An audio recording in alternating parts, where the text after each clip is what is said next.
Hey everybody, Poker Dad here. Today I don't have much of a voice today because I was out doing some karaoke last night and kind of lost my voice a little bit, but that's okay. Um, basically, what's going to be happening in this video here is I'm going to be looking at check raising. I am going to be because I did my check raising lesson today. So what I'm going to be doing is I'm going to be looking at uh, 10 10 hands where I either check raise or check call. And I'm going to look at my 10 biggest losing hands that I've had and my 10 biggest winning hands I've had. And I'm going to take a look and see if I agree with how I played it, and we'll go from there. So this is the first hand we're looking at here. I have Ace King from the from under the gun here, and of course a standard raise, and we get 3-bet. So I decide to 4-bet here, and my opponent decides to call me here. And we do get top pair, top kicker, which is great. So I could either decide to, well, first thing I want to point out here is this is definitely an SPR pot. All the money is going to be getting in. We're going to be getting all the money in here in this pot with top pair, top kicker. So I could either shove here all in, or we can check shove. I think here, with there being a draw out there, I don't. I would like to see myself just shove here all in right from the get go. But I do check here, and my opponent bets. So I would definitely like to see myself just raise it here and get it all in on the flop. And so this way, then he can't realize any equity on a potential draw he may have. Even though, I mean, the draws that we think he might have, calling a 4-bet would be something maybe like ace queen of diamonds. So I mean, it's not like he has too many potential draws here anyway that he would have called with. Maybe ace queen or ace 10 of diamonds would be the draws. I guess that we would really be too worried about here, with there being a king of diamonds and a jack of diamonds already out there. That being said, and we are blocking an ace as well. Just from an SPR point of view, I just want to get it all in here on the flop. But I do just call it here. And 3 comes out, which I don't think really changes much of anything. I check, and he decides to shove all in, and we do call here. So I mean, of course we get it all in eventually anyway, but just would like to get it all in on the flop, and deny any potential equity, and maybe even get a fold out of him here. Queen comes out there as well. So if he had, obviously the chance of him having a flush at that point were pretty slim, but he shows up with 2 pairs, so he would have beat us either way. But still, regardless of the result, would have liked to have seen us just shove all in, not even check here. Here is the second losing hand, ace 10 suited. Here I raise up again from under the gun, and we get a 3-bet there from the cutoff, and I decide to flat here. I just want to take a look at my ranges real quick. So ace 10, I want to see what I'm really should be doing here, what I have in my ranges. So I'm under the gun, it's a cutoff. Well, what did I say I was going to do? So first rebet out of position, onto the gun, ace 10 suited. I had it as blue, and blue is a call. Okay, I think that's fine. Ace 10 is like on the cusp there. Maybe I don't want to be 4-betting ace 10, even out of position. So here we get a backdoor nut flush draw here. So here, what I would like to see myself do is I'd like to see myself check call here. He is the aggressor, being the 3-better. So I'd like to see myself just check call here with the backdoor nut flush draw. And the reason for that is, at these particular stakes, I don't think it's beneficial to be check raising with the backdoor flush draw. So here I check, and my opponent puts in a half pot bet, and I think this is just a perfect call here. Instead, I decide to raise it up a ridiculous amount. Oh my God, what is this? 14 divided by $2.42. I bumped it up almost 6x. Pretty crazy. My opponent then decides to shove all in, and I haphazardly decide to call here. Not a good play at all. That was really bad, and I deserve to lose all my money playing that poorly. Next losing hand. Here is 8-7 suited. And we get a, I want to actually change this to BB. Change it to BB here. So we get a 3.4 big blind open raise from the button. So with that kind of open raise, we're just going to call with the 8-7 suited in the big blind. And here again, we get a, this is actually really nice here. We got an open ender, and we have a backdoor flush draw. So the fact that we have an open ender here, I'm totally cool with, him being the pre-flop aggressor. Let me check raise this one here. I think would be the correct play. I check, and he bets here a little bit over half pot, and I think doing a 3x raise here would be the right play. So I like to see myself raise it up to 12 big blinds, and I do, which is good. So that, I believe, is definitely the correct play here, and my opponent calls it. So here we improve. We get closer to that flush, plus we still also have the open ender as well. If a 4 comes out, we have the 7-8, where if our opponent has a 7, we could win straight over straight. So I think this is actually a great turn card for us to now, as we are now the aggressor, to barrel here, and I'd say bet about, we could bet about, 2/3 pot here, maybe 3/4 pot around there. You can even go with a pot size bet too. So we decide to do, about 3/4 pot bet, 2/3 around there. And our opponent calls, which is fine. And now a king comes out. Well, I think this becomes a situation where if we check and we bet, we have to fold. So if we remember, he was a 3 better, and we called here. So a king comes out, and a king is probably better for his 3 betting range here. It's unlikely that we have ace king, because I don't see a scenario where ace king would ever be raising this flop. Check raising this flop with ace king wouldn't make any sense. So it's going to be hard to bluff him off of this here with another barrel. We may just have to give up here. Just because, just thinking about my check raise, does my check raise make any sense? Well, the check raise could make sense if I have a set of 6s or a set of 5s, where I would not be scared of this king here. That would be a reason to barrel. So I think what I can do is I can bet a 3rd barrel here, but I think I want to keep my bets small. Maybe keep it at a half pot bet here and just see if I can get him to fold on a triple barrel. I think that would be the best way to play this here, because checking is just giving up and we're going to lose. We might as well fight for the pot. It's a 70 big blind pot at this point, so I'd say let's just throw out like a half pot bet here and see if we can get a fold, and if not, then we tried our best and we lost a hand.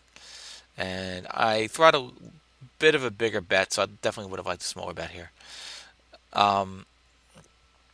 I guess the other thing you could do is I could pot size bet it here as well, but I just want to throw out a small bet, see if we can get a fold and not lose as much money as possible here.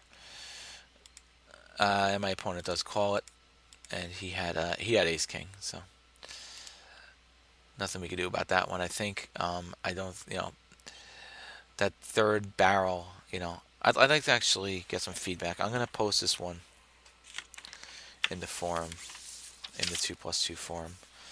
I'd like to get some feedback on exactly how to play this if I give up. I'm going to write down the 8-7 suited hand.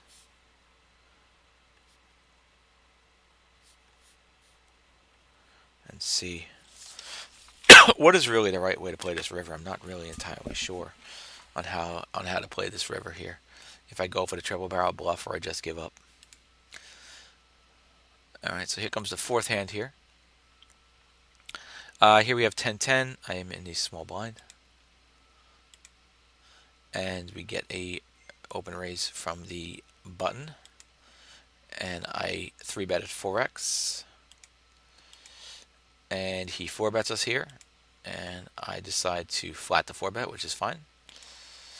And here we get 5 jack ace with 2 clubs.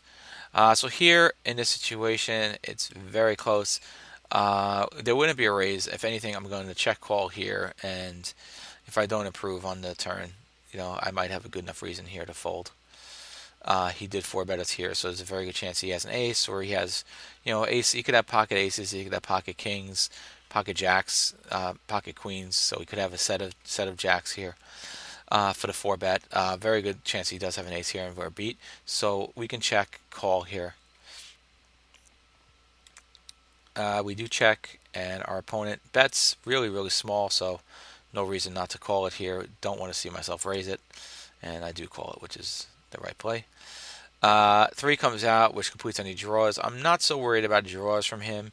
I mean, the only draw I guess I'd really be super concerned about would be ace queen of clubs and ace king of clubs here. We check here again. Depending on his bet size, it'll determine what I'm going to do here, but I do, of course, believe I'm beat at this point. He decides to check back, so that makes it easy for us. And he's checking back here. I believe he's checking back here because he's afraid of me check raising. So you can feel pretty confident that he, of course, does not have a flush here. So if he does have ace king, he doesn't have ace king of clubs. Maybe he has ace king of diamonds, ace king of spades, or any other combo thereof, without those. So it's going to make an interesting river decision here. 6 of diamonds comes out. I don't believe that would help him at all. We check. I do think that if he bets here, we need to fold this, because I think what he basically told us is he doesn't have a flush, but he can still have a set of jacks. He can still have an ace king, an ace queen, hands like that still. So if he bets here, I think it's just probably a pretty easy fold here. And he bets again, and I think we really need to fold here. Like I've mentioned in previous videos, bet check bet is usually a very strong line, and there's no scenario I can see where he's ever betting with worse intents here. So we fold, and that was definitely the right play. We get to see what he had. Jack jack. So I think I played that hand. I think I played that hand well. If we did hit our 10, it would have been pretty unfortunate because we would have lost set of a set. But definitely have to call at least the flop there, especially to a really small bet. So we didn't lose as much money as we really needed to lose in that hand. Here's the 5th hand we're going to look at. Ace jack offsuit here. So here we bump it up 8 big blinds, and we actually go 3 ways here. So 3 ways, not going to really be check raising so much here. More be check folding. In fact, I'm going to skip this hand. I really don't want to look. I should have filtered it for heads up pots. So we'll make this the 5th hand. Ace king here from the small blind. We bump it up, and we get a call. So we're the aggressor here. Our opponent has 134 big blind, so this is not an SPR situation. So here is a spot here with the draw that I would just like to see myself bet. Maybe bet a little more than half pot here with top pair, top kicker. I check, so of course, I don't like that. I'd like to see myself bet here. My opponent then bets into me, and just easily just call this here, and I do. A 6 comes out here now. Again, we're checking out of position. Now it's like we kind of have to check out of position because we gave him the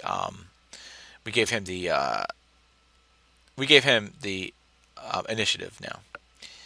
If I would have bet, if I would have bet there, and then I could have actually then checked the turn and then possibly bet the river.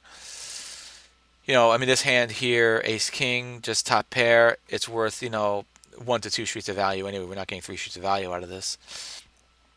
So a bet check bet line might have been better here. So here 3 4 6. he decides to bet into me here again. He's betting really, really small. Um, so I mean, he called me. You could always have sets here. A set of three, a set of fours is always possible. To make a straight, he could have something like ace five and be betting on a draw. I think it's kind of unlikely though. But if that's a hand, ace five suited that would call the three bet, and I could see definitely ace five suited would try and bluff the flop and bluff the river here as well, and he's betting super small as well. So I think that's more likely. There also is the outside chance that he has one of the potential two suited 3-4s here as well. So I think those are the types of hands that are probably betting here. I think probably though he's betting with a lot of bluffs here. And let's see. I decide to call it, of course, and a queen comes out. So if he was bluffing with a diamond draw, then we're in pretty bad shape here. Especially if he had like a nut flush draw. Maybe he had a nut flush draw, like he wouldn't have, ace jack, ace 10, or like I said, even ace 5, which is always possible that he could have had a nut flush draw, ace 5. In that case, he really does want to bet because he has a flush draw, plus he has a gut shot as well. So you could really make the argument here that we could really check fold this hand here, and not be in love with our top pair, top kicker, because I think there's enough here that possibly could beat us, and one of those draws that he could have had might have just made it here. So we'll see what his bet sizing is, of course. But here we do check, and he bets really super small, 14% pot odds. Makes it really, really hard to fold. We're gonna we have at least 14% equity here, so we really have to at this point just call on that bet size, and we do. And he shows up with 3-3, so he had a set, which is one of the things I said he could possibly have here. This hand here, if we go back to the flop, my only complaint with this hand here is I would have liked to see myself bet here. Now if I bet here and then he raises me, and he raises me here, then I can actually put him on a set and just kind of get out of this hand, or it would make it a little more clear on what's going on in this hand, that I wouldn't have even called that small of a bet. But because I checked and he bet, he could have been betting, well, I guess he could have been raising with a draw too. But again, so that really also would have helped me here, because if he check raises me here, I could put him on a draw, I could put him on a set, and then when that diamond comes out, I'll save myself 10 big blinds. Here's a sixth losing hand again, ace king. We love to lose with ace king, good old ace king.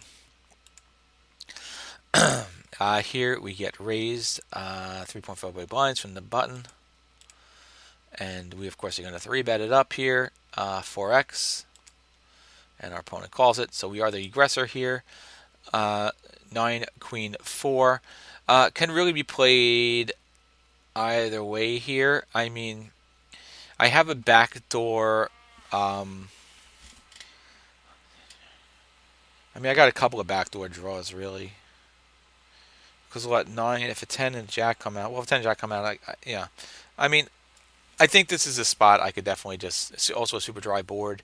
Backdoor straight draw, backdoor nut straight draw.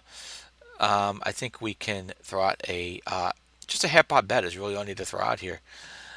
Nothing bigger. I'm not worried about him drawing out. So, it's like a half pot bet. I think it'd be fine. But of course, as you know, we check it here. And if we're going to check it here, then we're going to have to check call it. And our opponent bets half pot. And of course, then we're definitely going to call it here. Jack comes out, so our hand definitely improves. But now that we have given up initiative, we're just going to have to check call once again. And our opponent pot size bets it here. And that makes it kind of a tougher situation, because we only have 4 outs here. So I think it is scenario here when our opponent pots it. Well, he called our 3-bet. He could definitely have called our 3-bet with 9, so he could easily have a set of 9s here. Could have a set of jacks here. Could have queen jack, two pair now as well. So I think on this particular bet, given his pot size bet, I think it would be more prudent for us to just fold here, and we do. Let's see. Let's see what he had. He had ace queen. So yeah, didn't have exactly what I thought he would have, but of course he didn't have us beat here.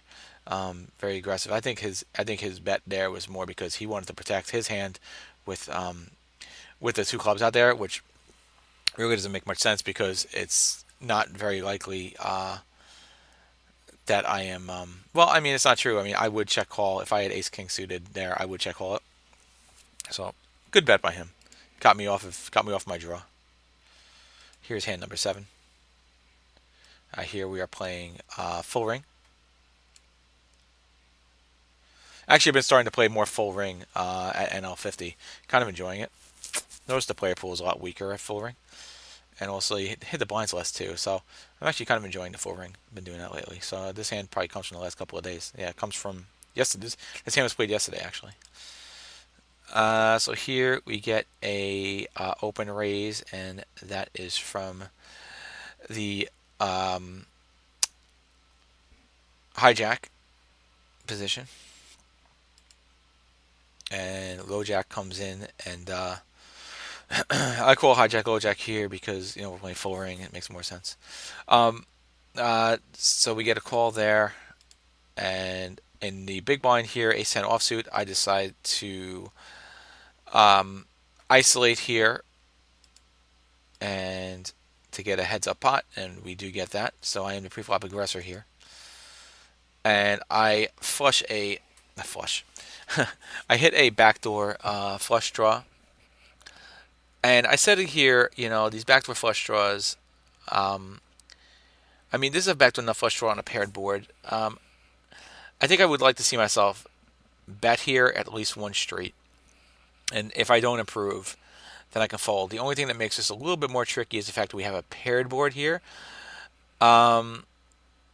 So I think because it's a paired board, it really devalues my flush. Actually, it's not a backdoor flush. I apologize.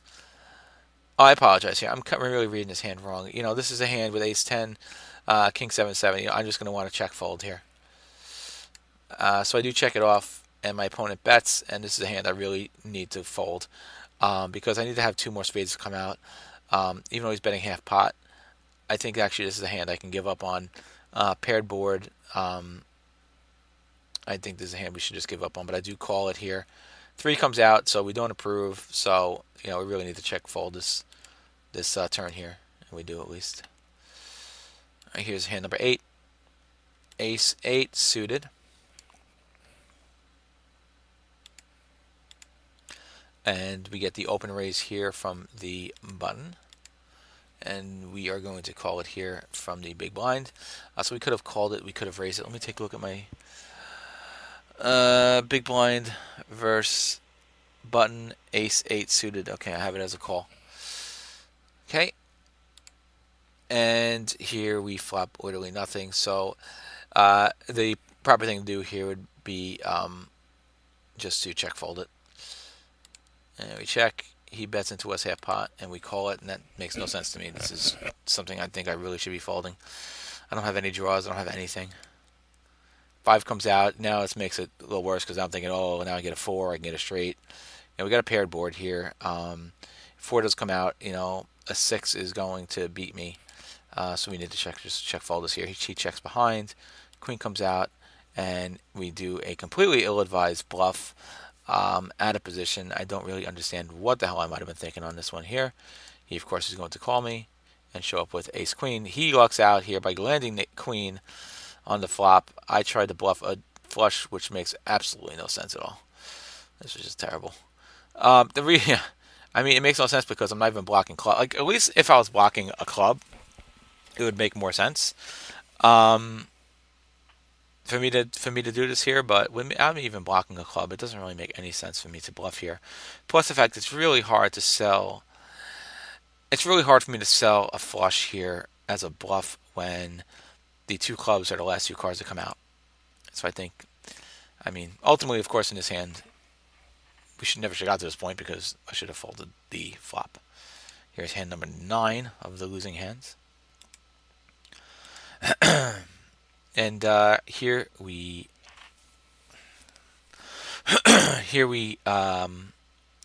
get a min open raise from the cutoff, and with ace 9 suited, I call it here.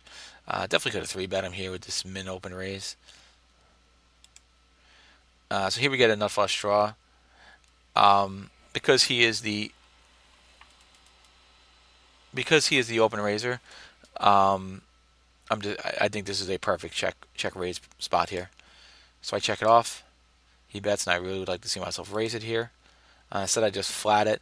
And the reason why I did that is because earlier I was taught to flat these, and now I think I'd like to see myself raise these nut flush draws a little more, get some potential value from him. Here we didn't hit an ace, so now we do have top pair. Our hand has improved, which is pretty nice here. Again, he has the initiative at this point, so we might as well just check it off to him again. And we can raise here, or we can call. So he bets half pot, and we decide to just call it again. I really would have liked to see myself raise here at some point, even raise on the turn, check raise it, and get some initiative in this pot. Instead, now I'm going to have to check, and probably just have to check call it, and obviously, we lose, so he had ace jack. So this is a good reason why the check raise would have been a better spot here on the flop. He would have folded, and we would have taken down the pot. Instead, he was able to get a better hand here by seeing the turn and river. This guy definitely would have folded the. I think more than likely he definitely would have folded the flop. In fact, I didn't take a look at the stack sizes. And he was a short stack player as well. I think he definitely would have folded the flop to a raise without having anything. And let's see, one more losing hand here.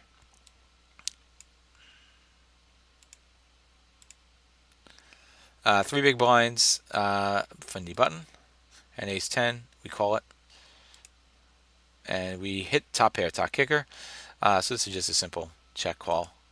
Not being the aggressor here. He bets into us, we just easily can call it. Queen comes out, so of course, we don't love the queen here. He could easily have open raise. I mean, he has such a huge range here. But we just can check call it again, and he bets into us. He bets much larger now. So he's trying to represent a queen here. But this is a hand, of course, that at this point, still with second pair, we're not going to fold this even to the closest pot size bet. We can reevaluate here in the river, of course, and a 7 comes out. We'll check again, and he bets into us close to pot again. And I think at this point we could probably fold it. If he has a hand like ace queen, queen jack, queen 10, all these hands are always possible. King queen, I think we're just going to want to get out of here and fold this. I don't think that a hand worse than 10s is doing this unless he's completely bluffing. And we do fold, and let's take a look. This was on the ignition, so we can see what he had. And he had 4-5, so he actually was bluffing here. Good for him. I still think that was the right play that we did because we got to put him on a queen. The way he's betting, it makes it really, really hard, and he could easily have a queen in his range. So, yeah, just from his perspective, I want to take a look at how he played this. 4-5 of spades. So 4-5 of spades, we check. He has middle pair with a backdoor flush draw. I do like his c-bet. His c-bet makes a lot of sense. But his bet here, his pot size bet here, I don't really understand. This I don't like at all. I think he should have just checked here. And then when the 7 comes out, again, it doesn't really make much sense what he was doing. I don't like the way he played it. But he lucked out that I folded because I was thinking, well, I don't really think he was. Let's take a look at some winning hands. Because sometimes we win hands too. I know I'm always showing these hands I lose. Sometimes we actually win hands. So here's a hand. Actually, this hand I played yesterday. This hand I played yesterday too. So it's interesting. Oh, you know what? You know why? Because I have it filtered for the last 100 hands. So this isn't my entire database. These are all recent hands, which is fine. Doesn't really matter. Um, Here is ace-6 suited, and I am in a small blind. And we get an open limp from the, as we are 1, 2, 3, 4, 5, 6, 7-handed. So this is the under the gun. I guess it's called under the gun. Under the gun plus 2 is what you would call this guy, but I mean, it doesn't matter. It's 7-handed. So anyway, more limps come in, and I decide to limp through here actually, in a small blind with 8-6 suited, and we get check, so we go 5 ways. I just want to show this hand because I really liked it, even though it really doesn't fit the bill. But I remember this hand yesterday, and I really enjoyed this hand. So we get check, check. Everybody's checking. This guy decides to bet 2 big blinds, and with the open ender, I decided to actually call it. And the reason why I called it here, did a check call here, is because we were a multi-way. And a 4 came out. I hit my straight, which was great. I decided to bet into him. I could have definitely, so I decided to bet into him. I definitely could have check raised him here though. But the reason why I bet into him, I remember, is because of the fact that, this was a rainbow board, and, with it being a limp pot, a lot of players with the limp, in limp pots will, will limp with suited hands. So, I did this kind of for value, but also for protection. Um, I didn't want him to see a free card to possibly get another heart and possibly get a flush. So that's why I decided to bet here. So it's kind of a value and kind of a protection as well, even though it is only a half pot bet. He decides to raise me here. So when he decides to raise me here, I'm, of course, pretty happy. So I decide to raise his raise, and he decides to raise my raise, and I decide to shove, of course, and he decided to call me. And this was nice because we were both over 100 big blinds. And king comes out, so I was really happy not to see a heart come out, and we ended up taking it down. He just had ace king. That was a good one. Here we have pocket kings. I am in under the gun, and we get 3 bet here by the middle position. So of course we're definitely going to 4 bet, and our opponent calls the bet. So here, just real quick, we're both deep. 130. Just want to see, just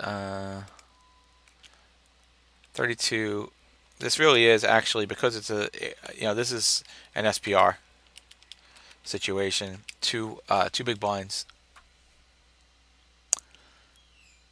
Hang on. This is definitely a get it all in potential situation. The only problem is there is a flush draw out there. But I think this is a spot, especially with me having the king of spades. So I'm blocking suited ace king here. Ace king is, I'm blocking ace king of spades here. You could always have ace queen of spades, but I think really what I should do here is, because of the SPR situation, is just shove it. And if I don't shove it, check shove. So of course we know I do check here because that's the whole purpose of this video. And he bets really, really light. So I definitely would like to see myself just raise him here and get it all in. And I call it. So I don't like that play. I definitely should be raising it here. Just get it all in, and not let him realize any equity to be able to see a 4 spade in case he does have that ace of spades. So the 4 spade does come out here, and now we have to check it off. He has the initiative. Again here, now it's kind of a tougher situation, because now if I check raise here, chances are the only thing he is going to call me with is going to be an ace of spades. So now at this point we just have to check call. We can't check raise it. We've lost that opportunity. So he bets into us here, and we just call it.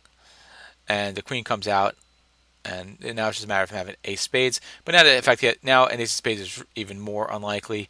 The only ace of spades hand that we really expect him to show up with here is maybe ace, jack of spades here. So we're feeling pretty darn good here. I mean, I'm not sure. I guess we can.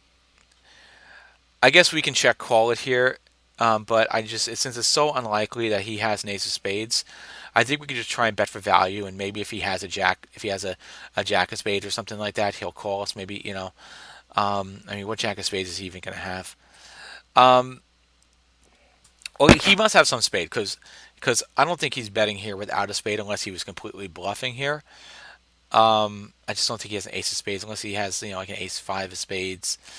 Um, but he might also. I think he could even shove with an ace with an ace of spades too on the turn. So I really believe we're probably good here with the king of spades. I decided to check call, and he decided to check back. So quite possibly lost some value here. We take it down. He ended up having ace eight, so he was bluffing the turn. So we never would have gotten value out of this anyway, unless he was going to try and bluff it. Here we have 7-7, and we decide to call it here, which is fine. Versus the under the gun. I wouldn't want to raise versus under the gun here. And we flop a set. So this is here, because we are not the pre-flop raiser, I think this is a pretty clear check raise situation. So I check it, and he bets. So I'd like to see myself bump this up to 9 big blinds. And we do. Very nice. And 5 comes out, and we go check again. So this right here, I don't really love. I'd like to see myself now bet the turn here. Not give him a chance to get a free card and possibly a flush, because he could always have two spades here. I definitely would like to see myself bet, charge for any draws, and keep in potentially worse hands that might call me here. Maybe I mean, what worse hands are going to call me here? Really, I mean, he's under the gun. I just called it. So, he could have any hands. Like, he could have pocket aces, pocket kings, pocket queens, pocket jacks, even, maybe even pocket nines, hands like that.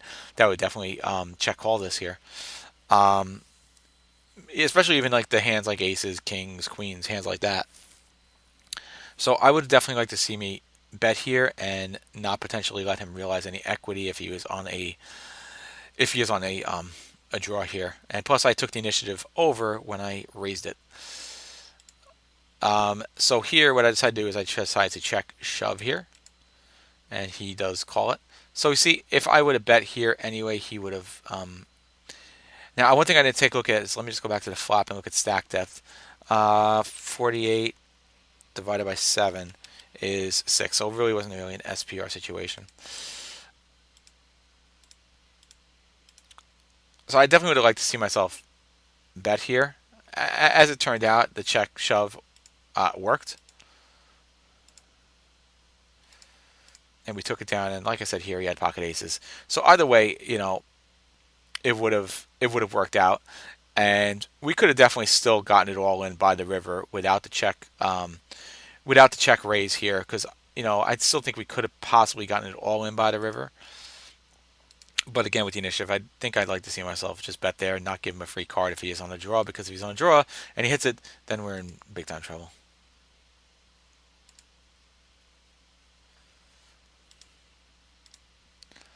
Here we get the open raise from the button, and we call it A7 suited, and we have the nut draw here. So here I'd like to see a check raise. Opponent bets, and we do raise, so I like to see that. Nicely done. 7 comes out here, so we did improve our hand with a pair. Plus, we still have our draw here. So I think this is a spot definitely that we should throw out a bet. We could bet, half pot. I think could be fine. We could bet bigger than half pot, but I think half pot's fine because we do at least have a pair here. We have a little bit of showdown value, not a lot, but a little bit. But we do decide to check, and our opponent bets into us again, and we decide to just call it. And now we hit the 2 pair, so it works out really nicely for us here. If he has a 2 pair like a king jack, we're in great shape. The only thing we're really too worried about is pocket queens and him having a set. Pocket queens, pocket jacks, hands like that having a set. So because our hand can be beat at this point, And we've also given up initiative here. I think the best bet here now is to check call, and we decide to shove. So I don't really like that too much. Um, well, okay, so we shove because he has 20 big blinds left. That I kind of get. Um, Still, I think a check call would have been better. Induce a bluff from him.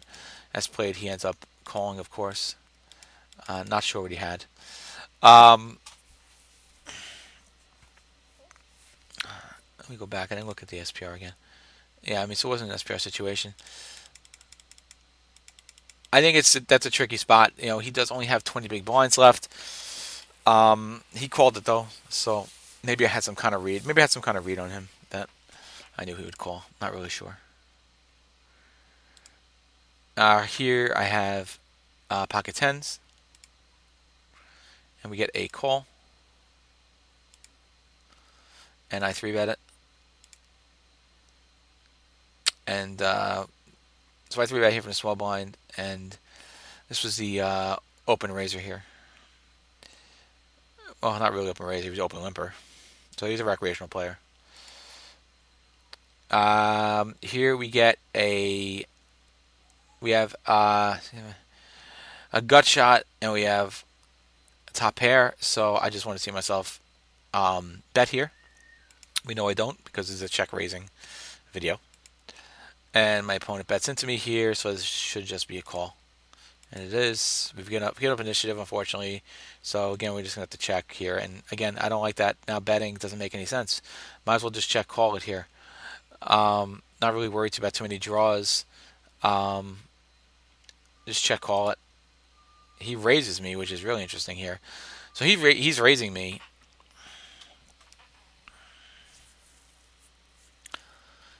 See, this is why I kind of like just going for the C bet on the turn. Maybe he hit a set of threes here. It's quite possible. Um, and he was taking a stab on the flop. Maybe now we hit a set of threes. Um, if he raises us on the flop, it gives us kind of a better idea of what's going on. Where when we check it to him, he could really be betting with many hands. So honestly, I think this is a fold. I think I just got to fold my tens here.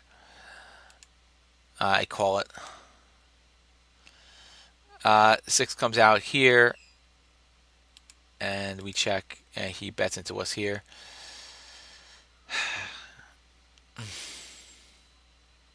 It's a really small bet at this point. I mean, well, okay. So one thing we know about him is he's a recreational player. Is he capable of bluffing? No. Is he capable of overvaluing his hand? Yes. So let's go back to the flop for a second. I checked. He bet. Really a min bet for the most part. So what's he doing this with? Okay. Good chance he's not bluffing. He has something. Maybe he just has like a pair of nines. He could just have like a pair of nines here. I don't think he has two pair. 9-7 is possible. 6-7. Oh, 6-7 is possible too. 7-6 is possible. But he could have a pair of nines. Could have a pair of sixes. Could have a pair of sevens. Could have a set. So all of that is possible. But he is a recreational player. He overvalues his hand. I mean, he's raising here with a pair of nines and a pair of sixes and a pair of sevens. Well, if he has a pair of sixes, he's got a set. Yeah, he's got three of a kind now. So I just called it. He had ace jack, so he was bluffing. That being said, I don't know. I won the hand. That's great, but again, maybe I had some kind of read on him or something like that. But I don't know if I really agree with how he played his hand. Great, I won it, but I don't really feel great about the process. Again, I really should have just c bet this here and not check it off. So anyway, I think that's good. I hope you like this video. I hope you like these study videos. I find them interesting. I enjoy doing them. If you like what you saw, do me a favor, please subscribe. And until next time, Poker Dad.